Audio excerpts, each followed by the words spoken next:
Hello, welcome. This is the first, can you believe it, the first Wednesday of September? My goodness, that means it is time for our Heart Healthy Nutrition class. My name is Melissa. I'm HealthWare's registered dietitian and personal trainer. Here we are together. So glad to be here with you. Welcome. If you're watching live right now with me, or if you're watching the recorded version later on, hello. Today's topic is triglycerides, what they are and why you should care. Let's do it. Let me know if you have any questions, any comments during class, and I should be able to see those here live as they pop up, or in the recorded version, I can see those later on. So, what are triglycerides? If you've ever had an annual blood test from your doctor, or if you've been to the HealthWare office for a wellness screening, you've probably heard of triglycerides. Triglycerides are a type of fat in our blood. They come from the foods that we eat. In fact, most of the foods we eat, like butter, margarine, oil, are in most of the fats we eat are in triglyceride form. In addition, excess calories, alcohol, and sugar that we consume are turned into triglycerides and are stored in fat cells throughout the body. When your body needs energy, it then releases the triglycerides and VLDL cholesterol, or very low density lipoproteins, also one of the bad types of cholesterol, that carries the triglycerides to our tissues. Having a high level of triglycerides is associated with increased risk of heart disease, among other conditions, which is why it's an important topic for us to discuss here in Heart Healthy Nutrition class. Let's talk really quick before we get too far into triglycerides specifically. Let's cover the difference between triglycerides and cholesterol. So triglycerides and cholesterol are both fatty substances known as lipids, but triglycerides are fats. Cholesterol is not specifically a fat. Cholesterol is a waxy, odorless substance that's made by our liver, and it's an essential part of our cell walls and nerves in the body.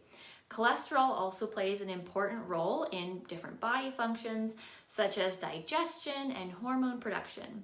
Cholesterol comes from animal foods that we eat, but also our bodies do produce cholesterol, which is why we don't actually need to consume cholesterol. Cholesterol is not found in any plant-based foods. All right, now testing triglycerides. So triglyceride levels are usually measured whenever you have a blood test called a lipid panel or a lipid profile. That's part of that test. It's one of the ones that we do at the HealthWare office, so many of you have probably had that. I recommend that all adults should get a lipid profile or lipid panel checked every year. The lipid profile shows your triglyceride level, also total cholesterol, HDL cholesterol, which is the good one, LDL cholesterol, and that's the bad one. The amount of triglycerides in the bloodstream does rise and fall throughout the day. After you eat, the levels are typically high, so that's why testing for triglycerides and the lipid panel is usually done fasting. If you haven't had anything to drink or eat for 12 hours, that's typically what they do. So as you can see behind me, this is sort of the levels of triglycerides, the guidelines. And it's in milligrams per deciliter, but you don't usually see that written. So just the numbers is what we typically look at. So you can see that normal is less than 150. Borderline high is 150 to 199. High is 200 and up, essentially. 200 to 499 is high, and then really, really very high is 500 and up. We don't want anything 150 and above. We want to keep it below 150, ideally below 100 is what we aim for on triglycerides. So when you get your triglycerides tested, that's kind of the range to stay below. What causes high triglycerides though? There are many factors that can affect triglyceride levels. So regularly eating more calories than you burn off, so excess calories, especially if it's a lot of sugar. being overweight or obese, not getting enough exercise, smoking, excess alcohol, using certain medications, some genetic disorders, thyroid disorders, poorly controlled type 2 diabetes, and also liver or kidney diseases. All of those things can influence our triglycerides, and that may not even be a fully exhaustive list. So there are a lot of things that can influence triglycerides. Our job now, right, is to figure out how can they be lowered. We want low triglyceride levels. So first, your doctor does need to check for certain factors that could be affecting your triglyceride levels, like if you're taking certain medications, if you have thyroid function issues, if you have diabetes that's poorly controlled, or any type of liver or kidney diseases. Any of those factors, like I just mentioned, can cause triglyceride levels to be higher than normal, and lifestyle factors may not influence your triglycerides as much if you've got those other medical things going on. The quickest and easiest fix for high triglycerides is medication. But not everybody wants to take medication, and it's not something that I necessarily recommend, right? Just, fix it with the medication, right? There are lifestyle changes that can be made that can help lower your triglycerides without having to take a medication. And that, I think, for a lot of people is the ideal way to do it. We have 6 that we're going to talk through today. I'm going to just show you all of them, and we will talk through each one. So first of all, controlling your weight. And you'll notice in a lot of these classes that I teach, a lot of the same things appear on these lists. I don't know if you've noticed that, if you've been in some of these classes lately. So anyway, first, controlling weight. If you're overweight or obese, just plain old weight loss can actually significantly improve your triglyceride levels, among many other health things. Even losing 5 to 10% of your weight can have a significant impact on your triglyceride levels. So if you weigh 200 pounds, for example, 5 to 10% of that is 10 to 20 pounds. That amount, 10 pounds to 20 pounds, can actually have a notable impact on your triglyceride levels. I'm having a hard time saying triglycerides today. If you don't know how much you weigh or how much you should weigh, how much you need to lose, or just need help getting started, I am happy to make an appointment with you at the Health Aware office. We can test your weight and your body composition and come up with a plan for your weight loss. I'm happy to do that. So that's the first one, controlling weight. I will say weight control is a huge factor for the majority of health issues. Yeah, don't quote me on that. But being overweight or obese is kind of one of the factors that is really associated with a huge amount of conditions, diseases that we can get. So number 2, regular exercise. I actually have a professor or two that say that lack of physical activity is actually one of the most major contributors to diseases as well. So physical activity, regular physical activity.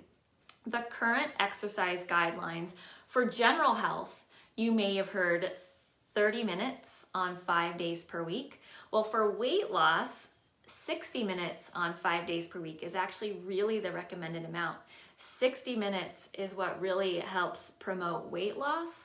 The 30 minutes is really for general health, which we should be doing all the time. But if weight loss is part of your goals, 60 minutes on 5 days a week is what you might need. And that's cardio exercise. Moderate intensity, aerobic or cardio exercise. So your heart rate is elevated, your breathing rate is elevated. You could talk to someone still, but you wouldn't be able to sing, that kind of intensity level. And at least 2 days per week of strength training exercises, all of the major muscle groups. And almost no one, it seems, meets these guidelines. But it's no wonder that we have so many chronic conditions in America. We have a huge amount of chronic diseases, and very many people don't meet the guidelines for exercise. So kind of all related in there. If you're new to exercise, starting off slowly. I don't expect anyone to go hit 60 minutes right off the bat if you're not used to exercising and you're trying to lose weight. Starting off slowly, working your way up to that 30 to 60 minutes on 5 days a week, starting slowly. Also, choosing something that you actually enjoy doing will help you stick with a regular exercise routine. The next one, where is it? Right there. No smoking. So smoking is not good for our health in any way. It affects many, many aspects of our bodies, of our health. So the best advice for this is, if you currently smoke, quitting smoking is ideal. If you don't smoke, then don't start. If you struggle with smoking, getting help can be very beneficial. Quitting smoking is really hard to do for a lot of people. So get help, work on smoking cessation. I don't have much more to say about that one. The next one, we're gonna get more into the nutrition part of things now. Consuming less of that saturated fat and more of the healthy fats, the monounsaturated fats and polyunsaturated fats. We've discussed fats before in this class, but it's always worth mentioning. Saturated fats do have a negative impact on our triglyceride levels as well as other aspects of our health. So it's recommended to switch out saturated fats for the healthy fats. Like I said, monounsaturated and polyunsaturated fats.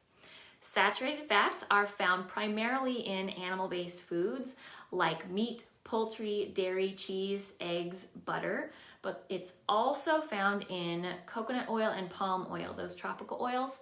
It's a different format chemically, so it reacts slightly in our bodies, slightly differently in our bodies, but still it can raise our cholesterol and our triglyceride levels.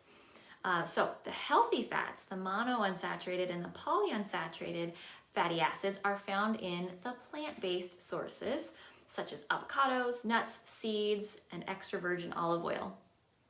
Omega-3 fatty acids are also helpful for reducing our triglyceride levels, and those types of fats, the omega-3 fatty acids, are found in fatty fish like salmon or tuna, walnuts, and ground flaxseed. There are other sources of those, but those are kind of the main ones to look for. So less of the saturated fat, more of the mono and polyunsaturated fats.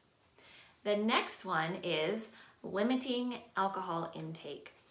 In some people, alcohol significantly affects triglyceride levels. Some people drink seemingly a lot of alcohol, but it doesn't really affect their triglyceride levels. So some people are more sensitive than others. Drinking in moderation is what we recommend. In moderation, recommended by the CDC, is 1 drink per day or less for women and 2 drinks per day or less for men. If you drink more than that, it's recommended to reduce your alcohol intake. If your triglyceride levels are high, I recommend, if at all possible, removing alcohol altogether. And remember, when we're talking about drinks of alcohol, there are specific amounts that qualifies as a drink. So a glass of wine can vary very much depending on who's pouring, right?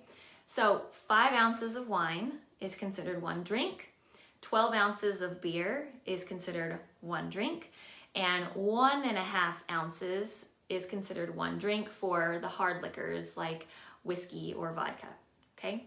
Limiting alcohol. That's the 5th point.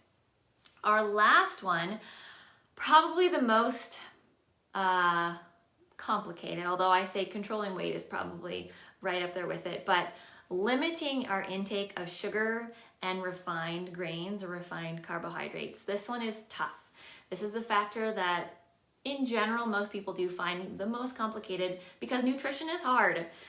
It's important though to remember this factor because it really can make an impact on our triglyceride levels. Sugar, more specifically added sugar, is a problem, and refined grains, those foods are all referred to more simply as simple carbohydrates. Simple carbohydrates are digested quickly and send immediate bursts of glucose, or energy, if you want to call it that, into the bloodstream. So that's why you might feel a sudden rush of energy when you eat a dessert or something in that sugar refined carbohydrate realm, and then shortly followed by a crash of fatigue when all that sudden energy is then depleted. Let's talk first about the sugar. So all sugar, even natural sugar, when eaten in excess, can affect triglycerides. We're talking about any of the sugar stuff. So white table sugar, brown sugar, maple syrup, honey, soda, the regular soda, energy drinks, blended coffee drinks, candy, chocolates, pastries, cakes, cookies, all desserts, and even fruit juice. With packaged foods, you want to take time to read the ingredient list to make sure that there aren't hidden sugars in there. They have very tricky names for sugars. There is a huge list of what sugar could be called. So things like sucrose, glucose, fructose, corn syrup, maltose or high fructose corn syrup, those are all names for sugar. The American Heart Association recommends consuming no more than 6 to 9 teaspoons, 6 to 9 teaspoons of added sugar per day. So for women, it's the 6. For men, it's 9. Okay, women are supposed to have less, men are allowed a little more. In grams, that equates to 24 to 36 grams of added sugar per day. Just to clarify, though, added sugar is different than natural sugar. So the sugars found naturally in fresh fruit or in plain dairy, like skim milk or plain Greek yogurt, those are not added sugars. The sweeteners that could be put into yogurt to flavor it, that would be an added sugar. Basically every sweet thing besides fruit and plain dairy is an added sugar. Okay, if you want something sweet, then fresh fruit is my best recommendation. Let's talk now about the refined grains. Those can be a little bit more complicated. Refined grains are the ones that have been processed. That's when much of the nutrients and the fiber has been removed. Foods that are part of this category are any items made with bleached, enriched, or refined flour, commonly called white flour or all-purpose flour. You might also even see it on ingredient lists as wheat flour. Yes, white flour is made with wheat, but it is not whole wheat flour. So we want to look for whole wheat or whole grain when we are looking at an ingredient list. Wheat flour is still white flour. So those types of grains, those flours, have very low fiber content. So typically pastas, crackers, breads, cereals, all those things made with all-purpose wheat, white flour, that's the refined grains. White rice is also part of the refined grain category. Unfortunately, I know many of us love white rice. It's delicious, but it is in that refined grain category. I do want to point out that there is an item called white whole wheat flour, and that is whole wheat flour. It is not in this category of refined grains, white flour. It's called white whole wheat flour because it's a different type of wheat, a different version of wheat than whole wheat, regular whole wheat is. So it's a little bit lighter in color and less coarse. So it's called white whole wheat flour. That one's still okay. Not all grains and starches are bad. Like I said, the wheat flour, the white whole wheat flour, not all grains and starches are bad. Instead of the refined grain foods, we want to choose those that are made with whole grains. As I said, whole grains as their first ingredient is ideal, or even as their only ingredient is ideal, like rice or barley or quinoa. Or if you're shopping for bread, finding a bread that is 100% whole wheat or 100% whole grain and has whole wheat something or whole wheat or whole grain something as its first ingredient on the ingredient list. There are tons of options out there these days for breads, crackers, pasta, cereals. made from whole grains. Tons of options these days, which is probably why it's so complicated. There's so many options. Yeah.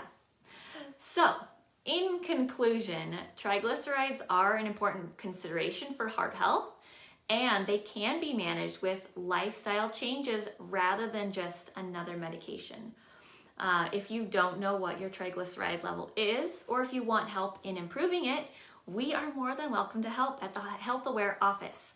Call us at the Health Aware office or email us, email me, call me, and we can set up an appointment. We can test your triglycerides, we can test your weight, and help you work towards improving the triglycerides, as well as other health things that might be impacted by some of these factors. That is all I have for you today. I feel like that was a pretty quick class. We flew through the information. Let me know if you have any questions, any comments. I hope you learned something today. Triglycerides is not something that is talked about very much. So hopefully it was an educational topic for you today. I will be back here with you next time for another heart healthy nutrition topic. Until next time, bye.